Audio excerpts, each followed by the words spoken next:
I'm very excited about solving for the motherhood penalty. We know women are encountering systemic disadvantages in the workplace, and we've touched on it a lot over the last 3 days. While last year's changes to work-life balances have had a negative effect on working mums, there are lessons to be learned, and I think there is a real opportunity at this point in time. So I'm thrilled to welcome Gina Hadley and Jenny Galluzzo, co-founders of The Second Shift, and also Gloria Feldt, co-founder and president of Take the Lead, to talk about why retaining women in the workforce is so important. There's solutions that we can implement to eliminate the motherhood penalty. For those that don't know, Gina, who's co-founder of The Second Shift, are moderating this session. The Second Shift is a all-female-led, female-founded platform designed to retain and keep highly skilled women in the workplace in a flexible way. So, hi, ladies, great to see you. Hello, hello, hello. Hello. Hi, Gina. Hi. Hi, Jenny. Here I am. Sorry, everybody's working from home today, so I have my headphones in and I had myself on mute because there was a cat fight going on, a literal cat fight in my house just a minute ago. And my husband is likely to break in at any given moment, so just we all get it. Yeah, I think we're used to that by now, and I can hear you great. So, Gina, I'm going to hand it over to you and enjoy the session. Thank you. Thanks, Juliet. Thanks. Hi, everybody. Thank you so much for joining us today. I just wanted to say, Juliet and your team, it's been a really interesting couple of days, and I'm really thrilled to be here. I don't think anybody needs an intro to the Motherhood Tax who's at this summit today, but I'm just going to give a little intro. So the Motherhood Tax is an actual term coined by sociologists that argue that in the workplace, working mothers encounter systemic disadvantages in pay, perceived competence, and benefits. And as we all know, this COVID crisis has exacerbated the not so secret that all working mothers keep, from frontline workers to those in the C-suite, that there is no real balance between career and home life. And when any of the foundational blocks are removed, the whole structure comes tumbling down. And then we add to this the real and perceived bias against women in the general that already exists, and we have a penalty that working women cannot continue to bear. But thankfully, we have leaders like Gloria Feldt and Jenny Galluzzo who refuse to let these setbacks derail their mission to support working women.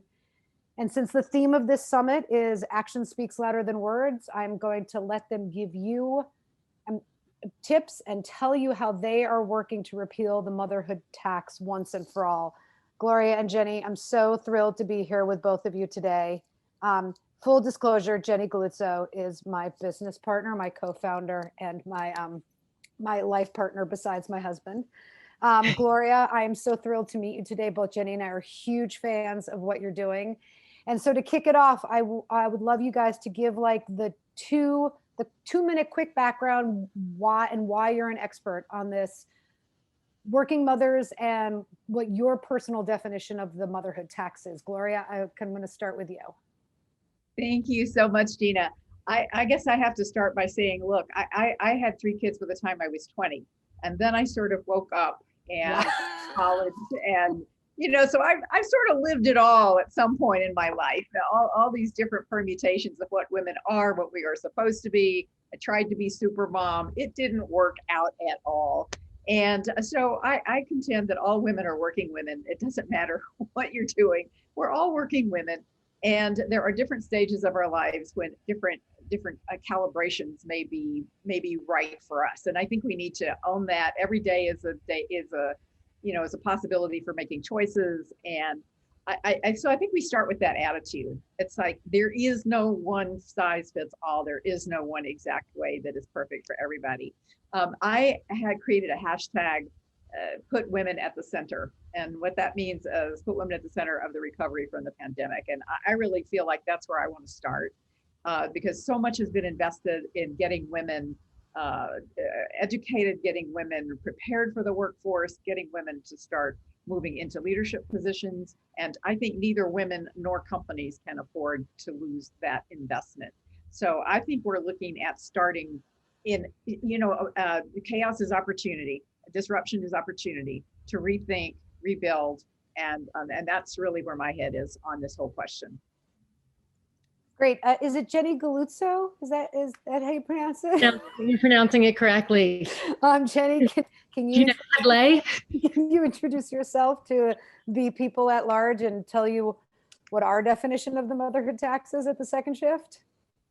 Well, I am the amazing Gina Hadley's business partner, and we founded the second shift because of the motherhood penalty, because we found that there were women like ourselves who were working parents who at one point in their life needed to take a sidestep or figure out a career transition or take time out of the workforce and couldn't figure out how to get back in or how to maintain their career path along the way. And we solved it by creating a marketplace where women become members of the second shift. And then we work with corporate partners who give them different opportunities, whether it's flexible opportunities, remote opportunities, which when we first started seemed like a really big deal and now seems like commonplace. But that was a big lift at the time, convincing businesses that this was a way to retain critical female talent and keep women engaged and keep your pipeline flush. One of the things that sets us apart is that it's all mid and senior career levels. So we have a 4-step vetting process. We have women who come to us who have spent decades creating their careers and building it, and then they want to keep going. They don't want to be sidestepped. And we know women make 71 cents on the dollar to men at this moment. And that's even worse if you're a woman of color. And how do we keep women going when everything seems like it's against you?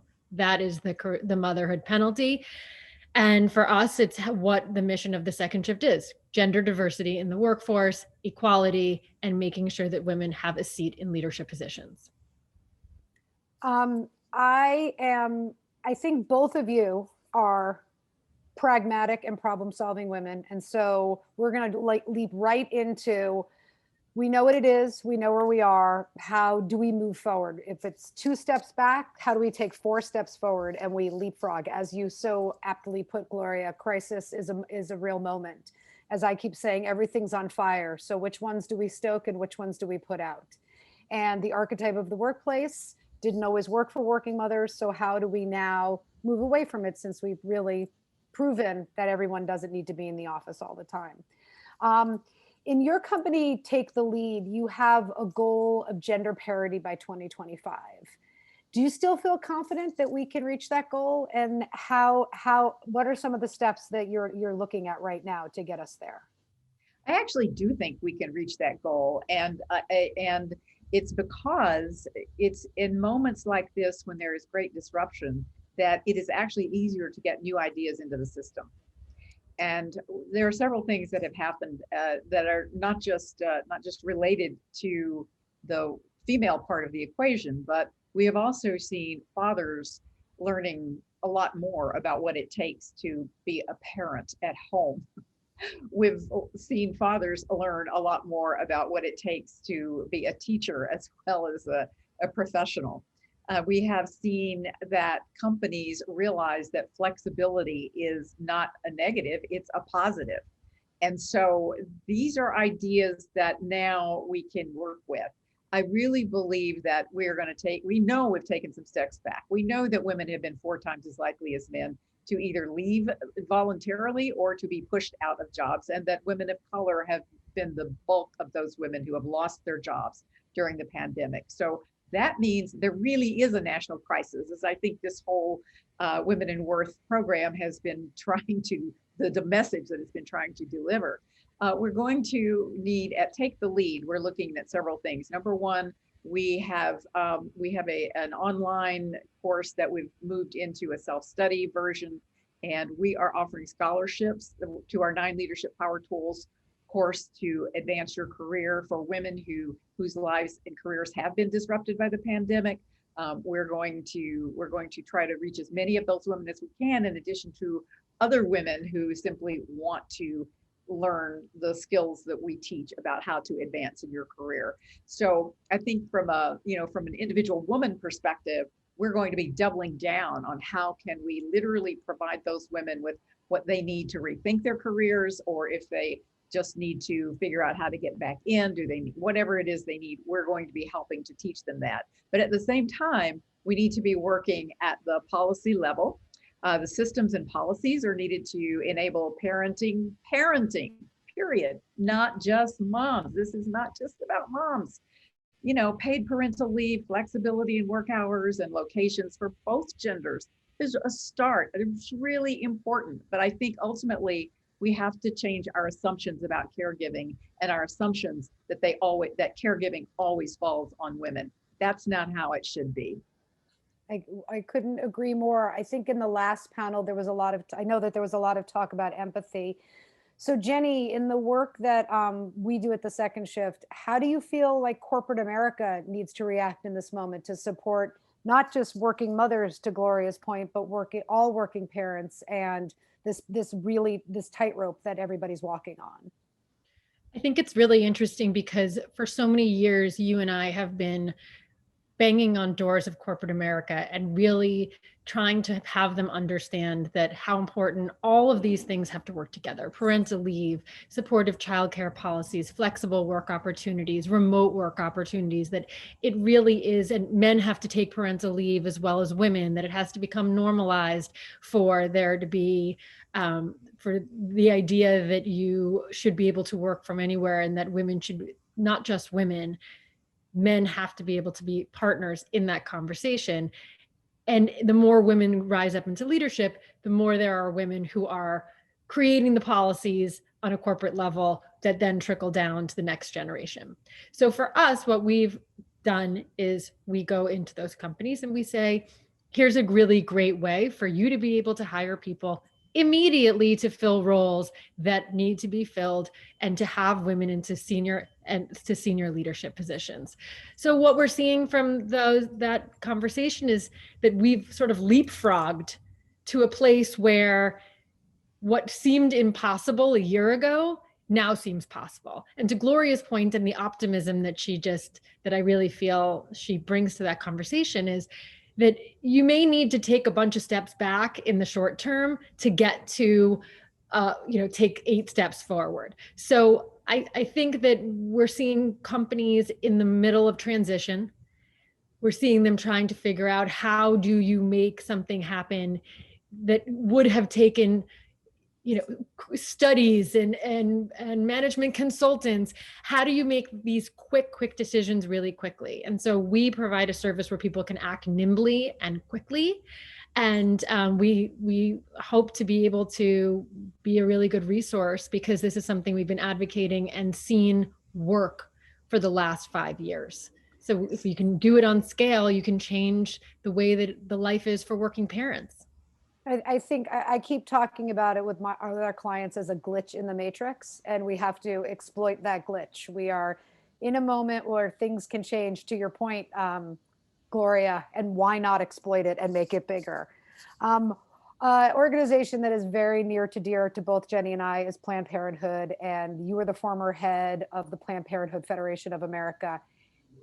Just to expound upon your point before, how does government policy help or hinder women in this moment? And what do you see to actually expand upon many of the conversations today that the Biden administration should be doing to repeal once and for all this motherhood tax? Well, I just want to start by saying that, the flip side of the motherhood tax is the daddy benefit. Yeah. And so there's a lot of work to be done on both of these to equalize. Can you, for 1 second, just because we're very familiar with that, but can you just explain to some of the folks here how that kind of the balance, if one scale goes down, somebody else's scale definitely goes up, and it tends to be working fathers? It seems to be working that way right now, certainly. And the daddy benefit is essentially that men who have children and are in the workplace are given the benefit of being thought of as being, worthy of promotion and worthy of attention and respect for what they do, because they must be fine, upstanding citizens, right? Women who have children are deemed to be probably, well, they won't pay as much attention to their work because they have children. So they're not going to be as likely to be promoted. So we'll give him the promotion because he has kids, but we won't give her the promotion because she might someday have a baby, because the biological imperative is that we have to continue the race. Exactly. Women, their income drops 30% after the first child is born. Yes. And then yes. consistently stays behind, and then you're always playing catch up to where you could have been if you hadn't had a child. That's the penalty. Right. That's right. And that is, that I think is what we really need to look at. And, the US is speaking of policy, the US is one of the few countries in the world that have no federally mandated policy to give new mothers paid time off, for example. Yet here we are, one of the richest countries in the world, and we're one of only 15 that doesn't offer paternity leave, according to UNICEF reports. So the burden is really placed then on individual states and on employers, and that's not fair. So I think we need to look at federally mandated policies that can help equalize the childbearing burden. I mean, when you think about it, what is our greatest resource? We always say this, right? It's our children. So I kind of think, why don't we first focus on what do our children need?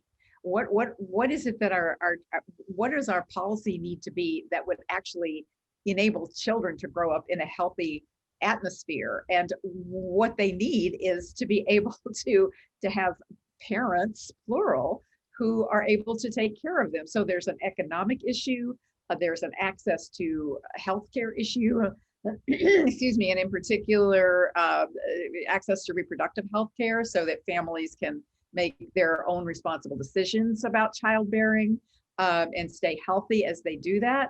And there's a responsibility, I think, to remove the caregiving disparities. And those are things that policy at the highest level can really address and make a big, big difference. I couldn't agree more. I think that this is once again an opportunity to lay bare some of these conflicts that we have talked about within our own groups. And now it's starting, I think, with Reshma's Marshall Plan for Women. She's got a really big bullhorn, and she's talking about a lot of these issues. Jenny, one of the things that I know that you've done this summer is really dig into how our members are doing, how our 3,000 plus professional female women are feeling in this moment. And can you share a little bit about the results from those surveys that we've done? They are not feeling good. They are feeling really bad. They are struggling mightily beneath the weight of the remote school, whether you're a single parent or you're in a partnership and you have double parents who are working, or you're a stay-at-home mom. It is overwhelming in this moment to not have any idea what the future looks like, when this is going to be over. We have jobs that come into the second shift where people who want to take them can't take the work opportunity because they don't know what it looks like a month from now, whether or not they're going to be able to have their kids in school. So can they take a job? Who knows? So they're not taking them. That's keeping women out of the workforce who would otherwise be fully employed. People who don't have access to affordable childcare and have to make the hard choice to leave the workforce to take care of their child. It's untenable that this is going to be able to go on for much longer. I'm hopeful that by the fall, hopefully the situation will have righted itself and kids will be in school. I'm hopeful that there seems to be a lot more work going on the policy level to address some of these systemic issues. I'm happy that because this has been so drastically difficult for working parents in general, it means that we've pulled the curtain back, and instead of just having these conversations at wonderful women's conferences that you and I go to a lot, this is actually a bullhorn that has been magnifying this conversation on a national level. So that's really gratifying. But we recently did a study of the mental health of our members and where they are right now. And 71% of them said that their mental health has declined in the past year. that's a very scary thing to think about, because these are people who are highly educated. They are in very high level occupations, and they cannot handle the overwhelmingness of their life right now. And especially some of these women are executive leaders who are managing people, and their people who work for them are struggling. So then they wind up having to take on more work. And so their workload is, as you get higher in the ranks, their workload is even bigger. So it's really hard. And I think that in particular, this exact moment right now seems to be a breaking point for a lot of people. So in the spirit of happiness, so in the spirit of pragmatism and solving problems, which both of you are problem solvers, if this is the slingshot, like we've been pulled as far back as we can be pulled, Gloria, what are some of the steps that you think that individual women, because we're talking about big issues that we know that are systemic and that we've started businesses to try to solve them. But what can individual working mothers, especially as employees, what are some of the tips that you have for advocating for themselves within the confines of their corporate lives, that can give them ownership over their working mother status and highlight how they best highlight some of the issues that they're having, but how they're extraordinary performers as well? First of all, we need to remember always that trying to go it alone is not going to be a winning strategy. And that we are not alone. So we now know, just from what Jenny was talking about, it really makes you realize that this is a universal problem. We're not by ourselves. So we need to get our sisters in, I call it sister courage, our sisters in courage, and the brother partners who share these views together, even if it's just a small group, to be of mutual support. I mean, that's got to be the first thing. Can you partner with some other families to share, to share some of the burdens that are on you, so that, so that they become lighter? So number one is to find your tribe, as it were, find your people who you can have mutual support for each other. I think the second thing is that times like this are times when we must have the courage to raise these issues at tables where decisions can be made that will actually solve the problems. So you're right, we talk to each other in all of our conferences of women, but we need to be talking to the male leaders in organizations, too, the male and female leaders in organizations, because often the female leaders in organizations don't feel that they can take that step. They feel more vulnerable to actually stepping out and taking that step. So bring the men in on this, because they're probably whether they're experiencing these problems themselves or whether they see their partner experiencing them, it's affecting everybody. So find other people to have mutual support. Have the courage to raise an issue at a time and a place where you're talking to people who can really make a change and create a culture in the workforce that is inclusive of people who are struggling with parenting responsibilities. That's not going to last forever. I mean, that's one of the things that nobody tells you, right? Nobody tells you this is not a lifelong thing. That your kids are going to grow up eventually. You're going to have other problems in your life, but they're going to be different ones.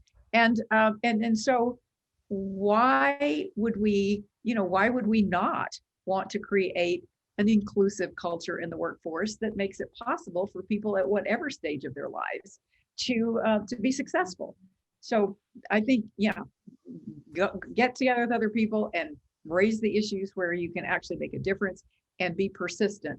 Have a specific solution that you want to suggest. It depends on the company. It depends on the organization, what that solution might be. But don't be afraid to raise it and to try to make it happen. If it can't happen now, it's never going to happen. Agreed.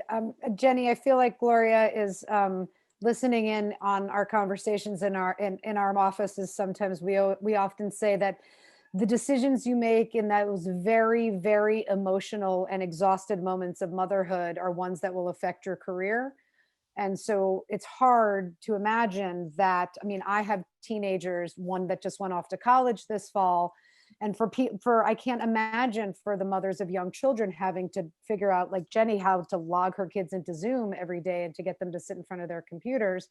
But this too shall pass. But Jenny, how do you make sure that we remember the feelings and the emotion and the outrage and the overwhelming? How do we not slide back? How do we not, because as Americans, we like to pretend things never happened and we like to push it behind us. How do we make sure that these are lessons that we've learned and we can somehow, that they become tracks that we don't have to continue to tread over and over again? Because we have an opportunity to make real big public policy shifts. And I'm happy to say that the second shift is really working with partner organizations, whether it's Time's Up or it's our friends, some of the women on the West Coast who've started a super PAC that are lobbying for real change to be made into the American Rescue Plan, or whether it's like Miss Romney has a Family Security Act. And this conversation that we've been wanting to have for all of these years and having amongst ourselves is actually happening right now. And this is going to be, this is something that will happen on a much larger scale. So it's hard to fall back when it's something that's so massively important. And I think no one's going to allow that to happen because we've seen this epic failure happen right now. And it's really, there's a pandemic, there's not much you can do about it, but it's laid bare all of the issues that are intrinsic to being a working parent. And I can say from the second shift perspective, and I think Gloria, seeing your background and knowing who you are now, we're not going to allow that to happen. Love that. I love that. Just stay angry. Yeah, I mean, we're angry all the time anyway. To march and argue about and fight Yes. a good fight about, Exactly. Come on, what would I be doing otherwise? And I think that one of the things that both of you brought up was we're all in this together. And I think that we also need to find solidarity in our sisters who haven't had children yet, but look to us to see how we're able to help them plan their careers. I mean, look, we used to stand at the sideline of a soccer game and be on a really secret phone call. And now if you put, we have some clients that have asked us, how do they promote working parents? And we've said to them, just put in your calendar, don't say Dave out, say Dave going to pick up kid at preschool. Like, get our fathers out there to talk about how important it is and not parent in silence anymore. Don't schedule meetings at 5 o'clock. Yeah, there you go. Little things. Can I just say something about the Marshall Plan for moms? The idea of it is very good, but I would really like for us to change moms to parents, because if we just focus on moms, we are going to end up in the same soup. We're going to end up with the same set of problems. We really have to use this opportunity to shift the whole conversation to being about parents. And caregiving, I think caregiving in general, because I know that even though we are very focused on working mothers right now, there are legions and legions of women out there that are taking care of elderly parents and they're taking care of siblings. And I think it has to be on the elevation of caregiving in general, that it is we talk about in this country all the time, family is so important, but when it comes time to legislating and putting dollars behind it, I mean, we can triple the deficit and build Space Force, but God forbid we pay for parental leave on a federal level. Right. So, there is a cost to this, and we need to understand it. But the price that we pay for not making that investment is infinitely higher in the mental health issues, Jenny, that you've raised, in the health, literally the physical health that comes from the consequences on physical health, of the anxiety, the consequences for children when they don't have what they need. I mean, the investment is way more will return much more than it costs. The cost of not doing it is much higher. Well, I just want to thank both of you. I feel like I'm at an award show. I'm getting a wrapping up warning. I want to thank you both so much for taking the time today. Gloria, it has been beyond a pleasure. Jenny and I are super fans, and we're so enamored by the work that you do. Jenny, you're all right, I guess. We haven't been together. I want to find out more about what you all are doing.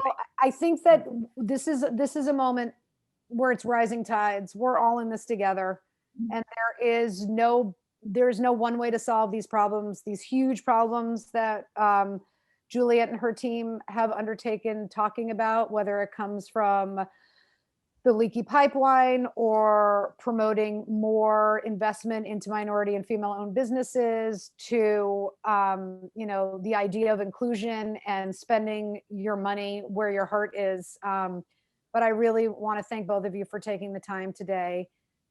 This has been amazing to be able to feel optimistic in this moment when it seems like everything is on fire around all of us. We'll put the fires out and we will build a new structure. Oh, fantastic. I can't wait. Can we do it with alcohol in person at some point? Hugs. Hugs and much love and being in the same office together, maybe at some point. All right, guys. Thank you, Juliet and Molly and team.